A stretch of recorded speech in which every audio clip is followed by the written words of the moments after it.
Dans la première lecture qu'on a entendue ce matin, qui est tirée du livre de Jérémie, le prophète Jérémie dit au Seigneur, « Seigneur, tu m'as séduit, et j'ai été séduit. » Et un peu plus loin dans la lecture, Jérémie va même ajouter, « Mais il y a en moi comme un feu dévorant dans mon cœur. »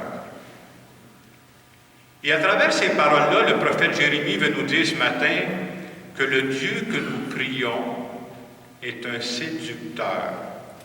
C'est-à-dire, comment Dieu s'y prend pour nous parler à nous autres, si c'est vrai qu'il nous parle. La façon dont Dieu s'y prend pour nous parler, c'est de toucher à notre cœur. Et on pourrait dire que Dieu, c'est comme ce feu dévorant-là.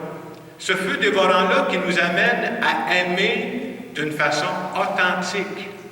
Tellement authentique que même s'il y a des renoncements, quand mon cœur a été touché, je suis prêt à faire des renoncements. Et Jérémie, qui est un prophète et qui avait à parler au nom de Dieu, vous savez, Jérémie dérangeait du monde, là. C'était pas facile. Tellement que Jérémie dit à un moment donné, là, s'il y en a un autre qui pourrait prendre ma place, ça ferait mon bonheur. Je suis prêt à céder ma job à un autre. Là. Y a-t-il un autre qui pourrait parler à ma place? Mais une fois que Jérémie a dit ça, il revient avec le refrain. Je sais que c'est pas facile, mais il y a en moi un feu dévorant dans mon cœur.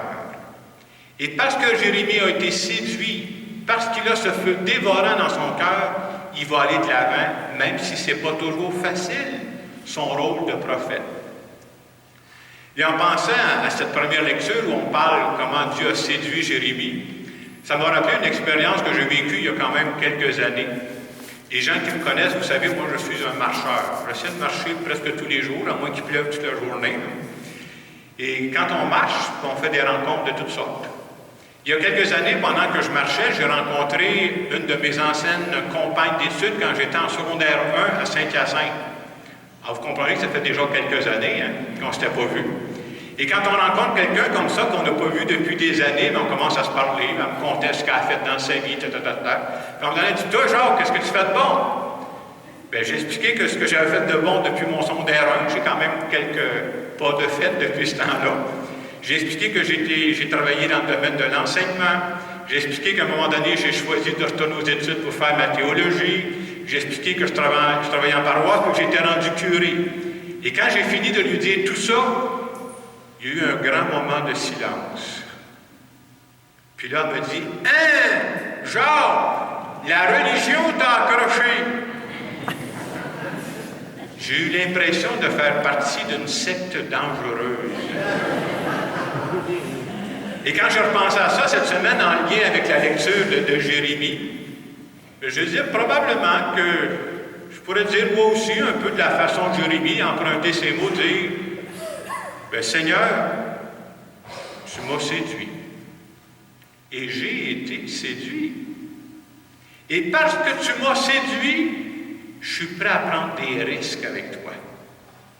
Parce que tu m'as séduit, je suis même prêt à accepter des renoncements dans ma vie parce qu'il y a quelque chose à l'intérieur de moi comme un feu dévorant que je ne peux plus arrêter à cette étape-ci de ma vie. Là. Il n'y a rien à faire, le feu est pogné. Là. On n'arrête pas ça. Dans l'évangile qu'on avait ce matin, Jésus nous dit, si quelqu'un veut me suivre, qu'il renonce à lui-même, qu'il prenne sa croix et qu'il me suive. Et quand j'écoutais ça, je me disais, c'est inévitable dans la vie, quel que soit notre style de vie, c'est inévitable, il y a des croix qu'on ne pourra pas passer à côté. Là. Tout le monde va rencontrer des sortes de croix différentes, on va tous en rencontrer. Mais quand ton cœur est séduit, tu es capable de porter ces croix-là. Et c'est un peu ce qu'on veut nous dire à travers ça. Peu importe la façon dont on s'engage dans la vie, peu importe la façon dont on donne sa vie, il y aura toujours en quelque part des renoncements, parce que je ne peux pas tout faire.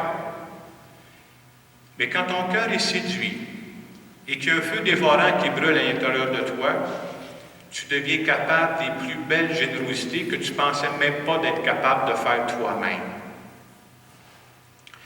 Et quand je pensais à cette parole de Dieu de la fin de semaine, j'aime toujours trouver des exemples d'aujourd'hui où ça se vit. Alors, j'ai voulu prendre des exemples, pas d'il y a 3 ans, d'il y a 20 ans, des exemples que j'ai vus en direct cette semaine. Alors, premier exemple que je vous donne, de personnes où c'est clair, ces personnes-là, leur cœur a été séduit. Leur cœur a été tellement séduit que c'est évident quelque chose qui brûle en dedans. Là. Il y a un feu dévorant quelque part. Et ces personnes-là, parce que leur cœur a été séduit, je vais vous donner des exemples, ils sont même prêts à faire des renoncements. Pour que ton cœur soit séduit d'aplomb, là, pour que ça arrive. Alors, cette semaine, c'était le début des classes. Et vous comprendrez que moi, je demeure ici au presbytère, là, puis juste en arrière de moi, vous savez ce qu'il y a là? C'est une école primaire. Quand c'est la première journée d'école, à chaque début de l'année, là, moi, je peux vous dire que des fois, je vais marcher où je suis dans ma fenêtre et je watch. Et je peux vous dire que cette première journée d'école, je vois des scènes qu'on pourrait mettre dans des films d'Hollywood. Cette première journée d'école, c'était pas de même dans mon temps, comme on dit, là. Presque tous les parents viennent reconduire leurs jeunes à l'école. Et quand je voyais les parents venir reconduire leur enfant à l'école, tu les vois avant de les quitter, là, ils te font des gros câlins, ils te les lâchent pas. Là. Cette semaine, en direct, moi j'ai vu ça. Là. J'ai vu des jeunes rentrer à l'école, là, les yeux pleins d'eau. Cette semaine, en direct, moi là, j'ai pas vu ça à la TV, là. J'ai vu des mères de famille, des pères de famille, me croyez-vous, les yeux pleins d'eau. Qu'est-ce que ça voulait dire, ça, tout ça? Ces parents-là, ils étaient prêts à changer leur horaire ce matin-là. Je suis sûr qu'il y avait d'autres choses à faire, là. Ils ont changé leur horaire parce qu'ils ont dit, cette journée-là, je ne veux pas manquer, là. Je vais être avec mon enfant ici à l'école, là. Ils ont renoncé à d'autres choses, là. Ces parents-là, probablement que dans les dernières semaines, là, ils ont accepté de renoncer à certaines sorties. Vous savez pourquoi? Parce que quand tu rentres à l'école, là, il y a un paquet de fournitures scolaires à acheter, là. Mais ça se paye, ça. Ça ne tombe pas du ciel, je m'excuse, là. Ils ont renoncé à certaines sorties pour acheter ça. Puis là, c'est le début des cours, mais c'est pas fini, là. Vous savez comment ça marche aujourd'hui, là, les jeunes? C'est pas juste les cours, là. Pendant l'année, là, il va y avoir un paquet d'activités parascolaires. Vous savez ce qu'il faut faire quand t'es parent, là? Le taxi commence. Parce qu'il faut aller les reconduire à ça, ces activités-là, là. Puis il faut aller les ramener, après ça, il faut aller les chercher, là. Pensez-vous sérieusement que tous ces transports en taxi, ces tout déplacements-là, est-ce que ça leur tente toujours, les parents, de faire ça? Jamais de la vie. Hey, des fois, ils doivent être tannés du taxi au bout. Pourquoi ils font ça? Quand ton cœur a été séduit par ton enfant et que cette séduction a allumé un feu dévorant dans ton cœur, c'est surprenant ce que tu serais capable de faire pour ton enfant. Vous savez plus que moi ici, là. Ça en est des exemples, ça.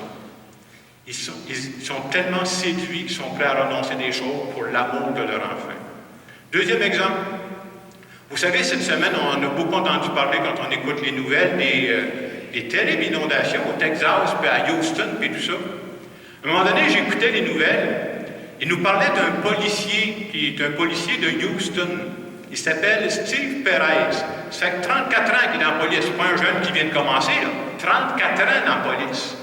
Dimanche passé, ce gars-là, là, il tenait tellement à sa job. On disait qu'il restait un peu en milieu rural, un peu loin de Houston. En partant de chez eux pour se rendre au poste de police, là, il s'est noyé. Ils ont retracé qu'est-ce qu'il avait fait, là. Ce gars-là, là, ça faisait 2h30 qu'il roulait depuis sa maison pour se rendre au poste de police. Vous savez pourquoi? Il tenait à sa job et il dit, je veux y aller au poste parce qu'il y a du monde à secourir. Bien, ce gars-là, là, on peut-tu s'entendre qu'il prenait son travail au sérieux, hein, s'il vous plaît? Hein? Il fallait qu'en quelque part, cet homme-là a été séduit par son travail. Lui, il était convaincu qu'il avait un rôle important à jouer. Et j'écoutais le policier qui faisait l'annonce, qui annonçait le décès de son confrère. Puis on pense toujours des polices, vous savez, c'est bâti, là, comme moi, un peu plus, là. Ces gars-là ont l'impression qu'il n'y a rien qui leur fait rien, c'est blindé, là. Ben moi, j'étais content de voir le policier qui annonçait ça, qui pleurait. Ça me montrait que ce gars-là, il avait un cœur aussi. C'est des gens qui sont séduits par ce qu'ils font, et c'est pour ça qu'ils sont capables d'accomplir des choses qu'on penserait impensables. Et toute la parole de Dieu de la fin de semaine vient nous poser la question, mais sans le dire directement. De quelle façon, aujourd'hui encore, Dieu pourrait-il séduire mon cœur? Est-ce que c'est encore possible que Dieu puisse me séduire par des personnes, par des événements, par des causes qui me tiennent à cœur? Vous savez, si on ne veut pas se laisser déranger dans la vie, si je veux éviter tous les renoncements, moi j'en veux pas de croix dans ma vie, mais si tu veux absolument éviter tous les renoncements, avoir aucune croix dans ta vie, il y a une seule façon, va te blinder le cœur. Et vous remarquerez que les gens qui ont choisi de se durcir leur cœur, regardez leur face, qu'est-ce qu'ils ont l'air. C'est pas vrai que ce sont des gens heureux, c'est des gens qui font juste se protéger. À la suite de Jésus, nous sommes appelés à donner notre vie. Donner notre vie par obligation, moi je ne veux rien savoir de ça. Je m'entends vous dire, je ne donnerai jamais ma vie par obligation. Bon, c'est un autre appel, ça ne m'intéresse pas. Donner ma vie parce que mon cœur a été séduit. Ah oui, par exemple. Et si vous réussissez à séduire mon cœur, et si Dieu réussit à séduire mon cœur, c'est surprenant ce qu'il pourrait me faire faire. Là, je vais rouvrir mes valves. Là, je vais me donner au maximum. Et c'est ce qu'on se fait dire en fin de semaine. Comment Dieu veut nous parler à nous autres, là? Il veut nous séduire. Je ne sais pas par quel moyen. Quelle est la porte d'entrée sur sa vie d'une personne à l'autre? Quel événement dans ma vie, quelle personne dans ma vie, Dieu va passer pour rejoindre mon cœur? C'est ça. Alors, dans le moment de silence qui va suivre, on pourrait se poser la question-là, cette question-là. Est-ce que c'est encore possible? Parce que Dieu n'a pas fini de me séduire. Il m'a déjà séduit, mais il recommence. Il lâche pas, lui, là. Comment Dieu pourrait s'y prendre présentement pour séduire mon cœur? Pour allumer un feu dévorant dans mon cœur? Et pendant ce moment de silence, prenons le temps d'en parler avec Dieu pour voir comment tu t'y prends présentement. Comment tu essaies de me rejoindre?